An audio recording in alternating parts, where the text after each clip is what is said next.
एक ऐसा कमेंट्स किया कि सतीश पेंदाम, बिरसा ब्रिगेड, विचार मंच ये राष्ट्रवादी कांग्रेस में से जुड़े हैं। मैं आपको बताना चाहता हूं भाई, मैं अंदर की बात बता रहा हूं, सब लोग बाहर की बताते हैं। शरद पवार, बिरसा ब्रिगेड और आदिवासी विचार मंच साहब यानी जो संगठन है, हमारे आदरणीय पितातुल्य शरद पवार साहब, ये पैटर्न है हमारे स्वरक्षक इस संगठन के। मैं बस्तर में गया था, 5 दिन पहले बस्तर गया, जहां पे पुलिस भी नहीं जाती है, मिलिट्री भी नहीं जाती है। वहां पे एक आदिवासी था, वो आदिवासी ने एक बनियान पहना था और फटी चड्डी थी साहब उसकी, बहुत गरीब था वो, और वो चश्मा लगाया था। मेरे को ऐसा लगा कि जरूर कुछ पढ़ा लिखा तो होगा। जब मैं सामने से गया, पीछे से आया तो मुझे कुछ दिखाई नहीं दिया, लेकिन जब मैं सामने से गया तो उस 70 साल के बुजुर्ग ने, उस 70 साल के व्यक्ति ने वो टी शर्ट निकाल के मेरे को ऐसी दिखाई। मैंने बोला आप कौन है? ऐसी दिखाई, एक तरफ बिरसा मुंडा का फोटो था और दूसरी तरफ शरद पवार साहब का फोटो था। मैंने पूछा शरद पवार साहब से आपका क्या रिलेशन है, आपका संबंध क्या है? बिरसा मुंडा से आदिवासियों का संबंध है, ये समझ में आता है, लेकिन शरद पवार साहब से संबंध क्या है ये किसी को समझ में नहीं आता है। आप कैसा लगा लिए ये फोटो? तो उस बुजुर्ग ने ऐसा फोटो निकाला और पेपर की कटिंग दिखाया मुझे कि ये देख, ये इंडियन एक्सप्रेस पेपर है जिसमें शरद पवार साहब ने लिखा है पहली बार कि आदिवासी इस देश का मूल मालिक है और उसको संयुक्त राष्ट्र संघ में आदिवासी होने की मान्यता मिलनी चाहिए। फिर उस बुजुर्ग ने मेरे से पूछा, क्या किसी आदिवासी नेता ने भारत के संविधान सभा में आजादी के बाद में यह प्रश्न उठाया? नहीं उठाया। किसी पार्टी ने आदिवासियों को संयुक्त राष्ट्र संघ में मान्यता मिलनी चाहिए यह मांग उठाई? नहीं उठाई। इसीलिए मैं इस जंगल में रहने के बावजूद, मेरा अकेले के 6 घर है ये जंगल में, यहां कोई नहीं आता, नेता नहीं आता, कोई लाइट नहीं है, कुछ नहीं है, लेकिन यहां पर मैंने शरद पवार का फोटो लगा के रखा हूं, क्योंकि हम जो हमारे साथ ईमानदारी से लड़ रहा है, हम उसके साथ बेईमानी नहीं कर सकते हैं, ये आदिवासी आदमी ने बताया। साथियों, ये रिश्ता है शरद पवार साहब का, बिरसा ब्रिगेड का और आदिवासी विचार मंच का। अभी 15 अक्टूबर को विश्व के 8 देशों के आदिवासी आ रहे हैं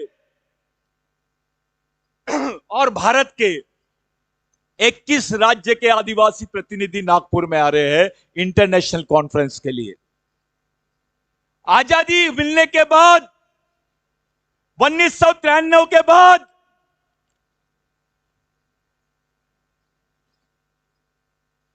यह पहली बार है कि भारत में ऐसी कोई मांग उठाई जा रही है। 1993 में भारत सरकार ने संयुक्त राष्ट्र संघ में यह हलफनामा दिया कि भारत में आदिवासी नहीं रहते हैं, भारत में आदिवासी नहीं रहते हैं। यह हलफनामा भारत सरकार ने दिया संयुक्त राष्ट्र संघ में। यह हलफनामा जो है उसमें 2 बातें और लिखी थी कि एक भील वंश के लोग हैं जो संस्कृत, जिनके बोली भाषा में संस्कृत के शब्द आते हैं, इसलिए ये भी आदिवासी हो नहीं सकते। यानी जो संस्कृत बोलता है वो आदिवासी हो नहीं सकता, ये भारत सरकार ने बताई। वो भील के खिलाफ में बोले, बारेला के खिलाफ में बोले, गावित के खिलाफ में बोले, इस देश के आधे आदिवासियों के बारे में उन्होंने बोला है, और पूरे आदिवासियों के बारे में तो बड़ी अचानक अचंभित करने वाली बात बोला है कि भारत में आदिवासी नहीं रहते हैं। अरे ये भारत का संविधान बोलता है कि जो अनुसूचित जनजाति के लोग हैं वही इस देश के आदिवासी है। ये डॉक्टर बाबा साहब अंबेडकर ने जयपाल मुंडा के सवाल पे बोला कि ये अनुसूचित जनजाति के लोग हैं, यही आदिवासी है। भारत के सर्वोच्च न्यायालय ने 2010-2011 में बोला कि tribes are the aboriginal people of India. ये इस देश के मालिक है, इनको मालिक होने का सम्मान मिलना चाहिए, उनको संयुक्त राष्ट्र संघ में आदिवासी होने का अधिकार मिलना चाहिए। यह बात सुप्रीम कोर्ट ने बोला। अरे इस देश में सुप्रीम कोर्ट बोलता है भगवान राम यहां पैदा हुए, बोले भाऊ, तो देश के लोग मान लेते हैं। सुप्रीम कोर्ट यह बोलता है कि आदिवासी इस देश के मालिक है, इनको मालिक होने का सम्मान मिलना चाहिए। देश के लोग नहीं मानते हैं, प्रधानमंत्री भी नहीं मानते हैं। एक ही कोर्ट के दो फैसले, एक को मान्यता और एक को नहीं। यह ऐसा कोई देश में हो सकता है क्या? लेकिन भारत में हो रहा है।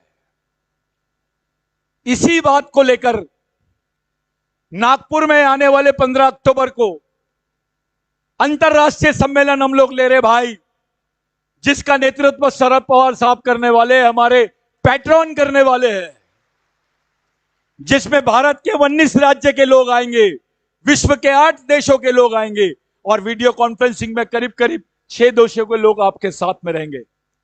यह पहली बार हो रहा है कि अफ्रीका का आदिवासी, ऑस्ट्रेलिया का आदिवासी, इराक का आदिवासी, इटली का आदिवासी, फ्रांस का आदिवासी भारत के आदिवासियों के लिए खुल के सामने आ रहा है। यह पहली बार हो रहा है। मैं आप सब लोगों को 15 अक्टूबर का सामाजिक निमंत्रण देता हूं और यह बता देना चाहता हूं कि ऐसा सम्मेलन 1993 के बाद में भारत में हुआ ही नहीं, और वो सम्मेलन का पीछे जो हमको प्रेरणा मिली है वो पवार साहब की मिली है। मैं इसलिए उनको मानता हूं।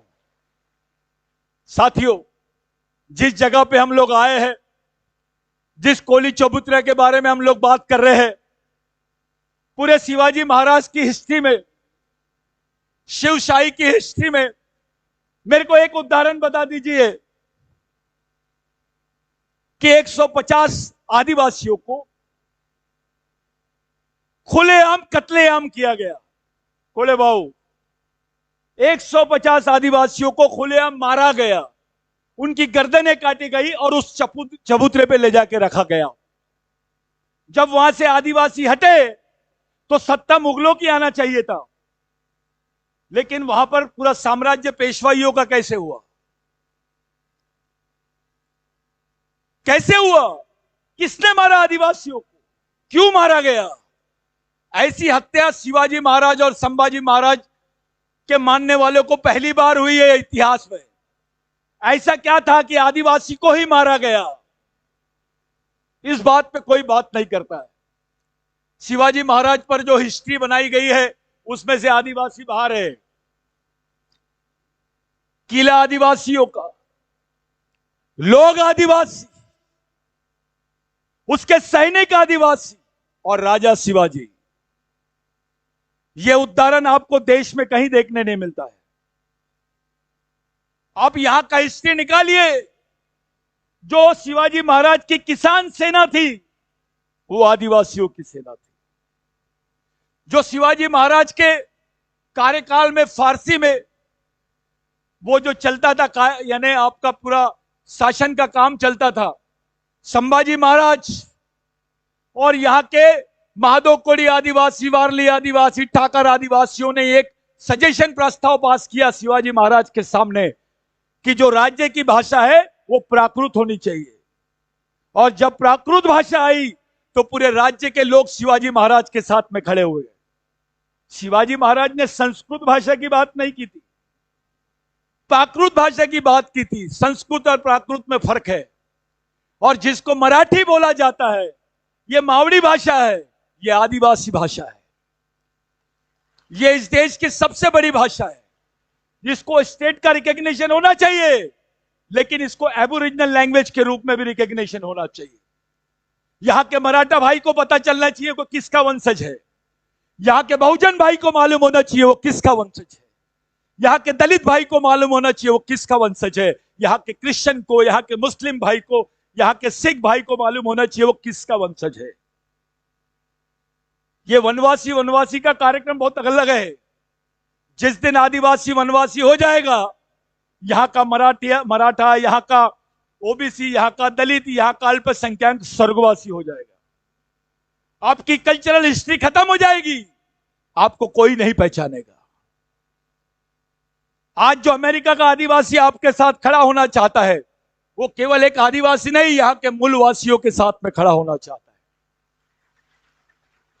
हम हिंदू धर्म के खिलाफ में नहीं है। आप हिंदू संस्कृति की बात करते हैं, हम सिंधु संस्कृति की बात करते हैं।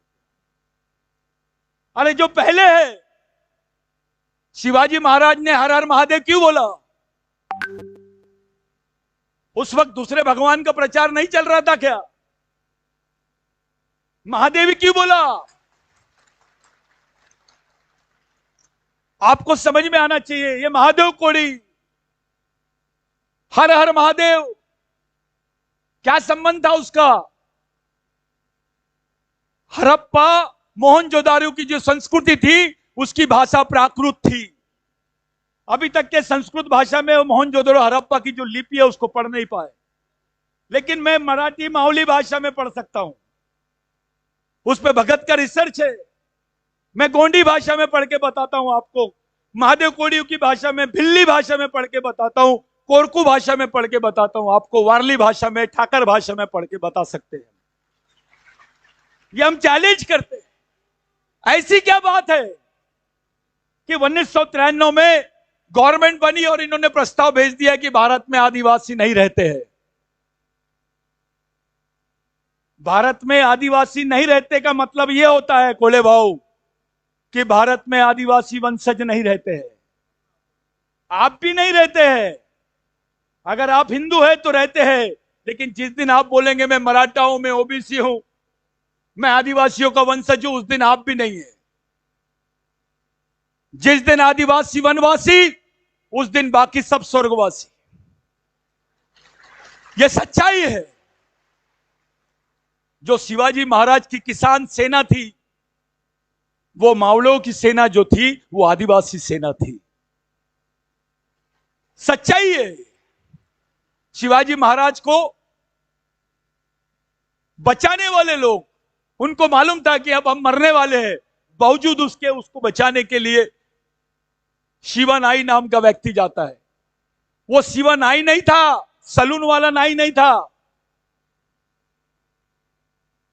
वो आदिवासी वारली समाज का नाई था, जिसकी हिस्ट्री अभी मिलती है। आप कल्याण में जाइए, वहां पर एक क्षेत्र है, नदी है, जहां पे लोग घूमने जाते हैं। पड़गा करके क्षेत्र है। उस पड़गा क्षेत्र में शिवा नाई का आज भी अवशेष मिलता है। जो संघर्ष चालू है, वो संघर्ष पहचान के लिए है, वो अस्तित्व के लिए है। आदिवासियों को, ओबीसी को, मराठाओं को, दलितों को, अल्पसंख्यकों को आज इतना सीनियर मोस्ट नेता मिल सकता है क्या? आपके पास में शरद पवार साहब का कोई अल्टरनेट होगा तो दे दीजिए हमको। ऐसा कोई व्यक्ति हो जिनके पास में इतना अनुभव है? ऐसा कोई डॉक्टर है आपके पास में पवार साहब जैसा, जिनको समाज की बारीकी मालूम है? इसके बाद क्या है आपके पास? हमारे पास क्या है? आदिवासियों ने किसकी तरफ देखना चाहिए? हमारे जनरेशन के लिए आखिरी लीडर है हमारे, और पहले भी लीडर वही है। कौन पवार साहब के साथ में खड़ा है, कौन नहीं है, हम इसकी परवाह नहीं करते हैं। लेकिन यह सच है, पूरे देश के आदिवासी आज पवार साहब के साथ में है। साथियों, ये जो मूवमेंट है, ये जो मिशन है, इसको बदनाम करने का भी षड्यंत्र चल रहा है। आप मुस्लिम को आतंकवादी बोल दीजिए, आपको गोली मारने का अधिकार मिल जाता है। आप आदिवासियों को नक्सलवादी बोल दीजिए वत्स पाटिल साहब, उसको गोली मारने का अधिकार मिल जाता है। यानी केवल लेबल लगा देते हैं। किसी भी आदिवासी को गढ़चिरौली के उसको बता दिए बस्तर के आदिवासी यानी नक्सलवादी। एक षड्यंत्र चल रहा है इस देश में आदिवासियों को नक्सलवादी बनाने का। उनकी पहचान नक्सल, अब आदिवासी क्षेत्र नहीं बोलते उसको, नक्सलवादी क्षेत्र बोलते हैं। वहां पैसा नक्सल विकास क्षेत्र के नाम से आता है, आदिवासी विकास क्षेत्र के नाम से नहीं जा रहा है। आपको एक संबोधन किया जा रहा है, वनवासी, नक्सलवादी, ये एक ही रूट के शब्द है। नक्सलवादी आदिवासी हो सकता है, लेकिन आदिवासी नक्सलवादी नहीं हो सकता है। मेरे लिए, आपके लिए, इस संगठन के लोगों के लिए मंच पे जितने नेता बैठे हैं, जिरवर साहब हो या बहुत सीनियर नेता वत्स पाटिल साहब हो, कोले जी हो या बाकी सब लोग जो पवार साहब के साथ में खड़े हैं, आप लोग तो रह गए, लेकिन ये जो हुजूम है, ये जो आंदोलन है कि आदिवासियों को संयुक्त राष्ट्र संघ में मूल निवासी का दर्जा मिलना चाहिए, ये आंदोलन पवार साहब के नेतृत्व में पूरे देश भर चलेगा। और देश भर नहीं, हम विदेश में भी लेके जाएंगे पवार साहब को, क्योंकि संगठन को, बिरसा ब्रिगेड को मानने वाले केवल भारत में ही नहीं है। अभी साउथ अफ्रीका में बिरसा मुंडा की, राघोजी भांगरे की, टंटे भील की जयंती मनाई जाती है। पाकिस्तान में जयंती हुई है, क्योंकि बॉर्डर एरिया गुजरात का जो है, वहां टंटे भील की जयंती हुई है। कुछ लोगों को हजम नहीं हो रहा है, लेकिन वो दिन दूर नहीं है। अमोल भाऊ, साउथ अफ्रीका में संभाजी महाराज की जयंती करके बताएंगे हम। शिवाजी महाराज के वंशज अपने आप को कथाकथित वंशज बोल रहे होंगे, वो नहीं। शिवाजी महाराज के ओरिजिनल वंशज आदिवासी है। शिवाजी महाराज का जो प्रशासन था वो आदिवासी संस्कृति के हिसाब से चलता था। शिवाजी महाराज के प्रशासन में मात्र सत्तक पद्धति का इस्तेमाल किया जाता था, इसलिए जिजाऊ माता को पूरा कार्यभार सौंपा गया। यह है उसके पीछे की वास्तविकता। वहां महिला को जितना इंपॉर्टेंट नहीं था, उतना ज्यादा पुरुषों को जितना महत्व नहीं था, उससे ज्यादा महत्व महिलाओं को था। शिवाजी महाराज ने अपने सरदार के हाथ पैर काट डाले थे। कोई जब युद्ध होता था, लूट लेते थे, तो उनके महिलाओं पर बहुत अत्याचार होता था। किसी सैनिक ने शिवाजी महाराज के किया तो उसके हाथ काट डाले शिवाजी महाराज ने और उसको दंडित किया। ये प्रेरणा कहां से आई? ये मनुवादी प्रेरणा नहीं है। बाबूराव शेरमाके को चंद्रपुर के एक ही दिन में फांसी और पीपल के झाड़ में लटका दिया गया। जो सजा संभाजी महाराज को दी गई, बाबूराव शेरमाके को फांसी देने के बाद में ये चूने में, एक रसायन में डाल दिया गया, उनकी बॉडी को पूरा गला दिया गया, चूने की भट्टी में डाल दिया गया। जो संभाजी महाराज के साथ में हुआ है, वो आदिवासी वीरों के साथ में हुआ है। राघोजी भांगरे, उनके पिताजी स्वतंत्र सेनानी, उनकी माताजी स्वतंत्र सेनानी, उनके दादाजी स्वतंत्र सेनानी, बताइए मेरे को, और सब शहीद हो गए। ऐसा वंश है क्या भारत में? बाप भी स्वतंत्र सेनानी, मां भी, दादा भी, भाई भी, काका भी। यह उदाहरण आपको आदिवासियों में मिलता है। आने वाले 15 तारीख को, 15 अक्टूबर को, जब कोई आदमी अफ्रीका से देश में आ सकता है, ऑस्ट्रेलिया से आ रहे हैं, तो आप जुन्नर से नागपुर आ सकते हो। अपनी मांग के लिए। यह आंदोलन है भाई। इस आंदोलन को जिंदा रखना अपना प्रथम कर्तव्य है। जो नेतागण है, आमदार है, विधायक है, मैं उनको भी खुलेआम सामाजिक निमंत्रण देता हूं कि इस इंटरनेशनल गैदरिंग का आप हिस्सा बनिए। साथों साथ एक गलतफहमी निकाल लीजिए कि आदिवासियों में जो बिरसा ब्रिगेड चलता है ये नक्सलवादी संगठन है। थोड़ी और गलतफहमी पाल लीजिए, नक्सलवादियों से भी ज्यादा डेंजर संगठन है। नक्सलवादी सिर्फ बंदूक उठाते हैं, उनके पास तो AK-47 है, उनके पास बम है। हमारे पास पवार साहब है। इससे बड़ा बम है क्या भारत में? इससे बड़ी मशीन है भारत में? यह तो भारत की पॉलिटिकल ऑक्सफोर्ड मशीन है। यह ब्रेन है आदिवासियों के पास में आज। यह ब्रेन आदिवासियों के लिए काम कर रहा है। यह लीडरशिप आदिवासियों के पास में है। इसलिए साथियों, राष्ट्रीय नहीं अंतरराष्ट्रीय स्तर तक की बात कर रहे हैं हम दलित भाई को आह्वान करते हैं कि आ जाओ, इस आंदोलन का हिस्सा बनो। हम OBC भाई को आह्वान करते हैं, आ जाओ, इस आंदोलन का हिस्सा बनो। हम मुस्लिम भाइयों को आह्वान करते हैं, आओ, इस आंदोलन का हिस्सा बनो। क्रिश्चियन भाइयों को, सिख भाइयों को भी आह्वान करते हैं, इस आंदोलन का हिस्सा बनो। और खास करके मराठा भाइयों को भी आह्वान करते हैं कि आप इस आंदोलन का हिस्सा बनो ना बनो, कुछ दिन बाद आपको बनना ही पड़ेगा। अभी आदिवासी को मारे हैं, इसके बाद दूसरा नंबर मराठा है, वेटिंग लिस्ट में है, उसके बाद में OBC है। इतना ही होगा, हम पहले मरेंगे, बाद में आप लोग मरेंगे, लेकिन इंस्टॉलमेंट में ही मरेंगे सब लोग। इसलिए सब लोगों के लिए एक पर्याय है हमारे पास अच्छी लीडरशिप है, अच्छा प्लेटफॉर्म है, अच्छी सोच है, एक विजन है, एक दृष्टिकोण है हमारे पास। इस मिशन को सफल बनाने के लिए बच्चे बच्चे को तैयार करो, गांव गांव में कैडर तैयार करो, गांव गांव में शाखाएं बनाओ, महिलाएं, पुरुष, विद्यार्थी, इनकी विंग्स बनाओ। अपना पैसा दो ईमानदारी से समाज के लिए, मिशन के लिए ईमानदारी से दो। ये लड़के जो फुल टाइमर है, ये भूखे पैसे रहते हैं, कभी कभी इनके पास पेट्रोल के पैसे नहीं रहते। ऐसे कई बच्चे हैं जो एक एक महीना, दो दो महीना अपने घर नहीं जाते हैं। इनको मदद करो, इनको खाना खिलाओ। जो कर्मचारी लोग हैं, वो लोगों ने इनको मदद करना चाहिए। आपका मेहनत का थोड़ा पैसा मिशन के लिए जाना चाहिए। ये आपकी अपनी नहीं, अपने आने वाली लड़ाई है, अपने आने वाली पीढ़ी की लड़ाई है। ये हमारी आखिरी पीढ़ी द्वारा लड़ी जाने वाली, आखिरी पीढ़ी को बचाने वाली आखिरी लड़ाई है। यह बात आपको ध्यान में रखना है।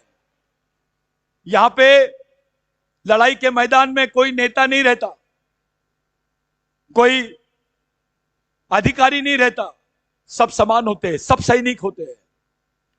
बिरसा मुंडा ने बोला था कि मिशन में, आंदोलन में आदमी बूढ़ा भी नहीं होता है और मरता भी नहीं है।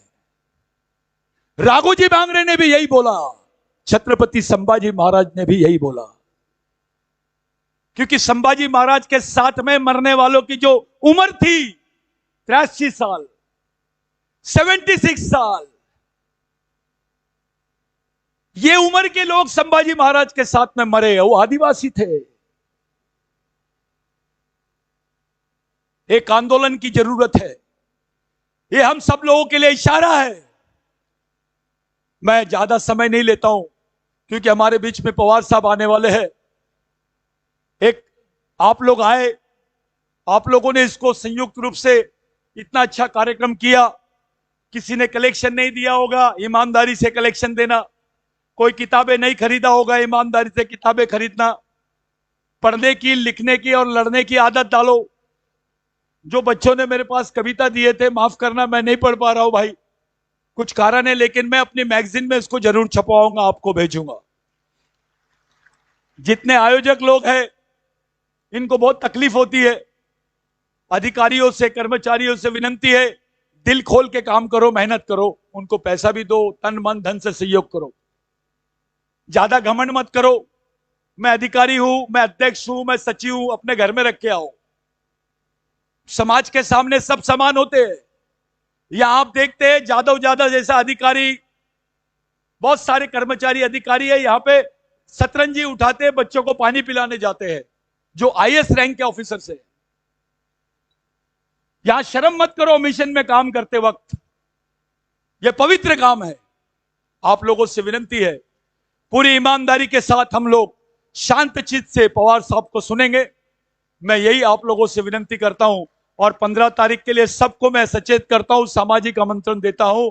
जय बिरसा, जय राघोजी, जय टंट्या।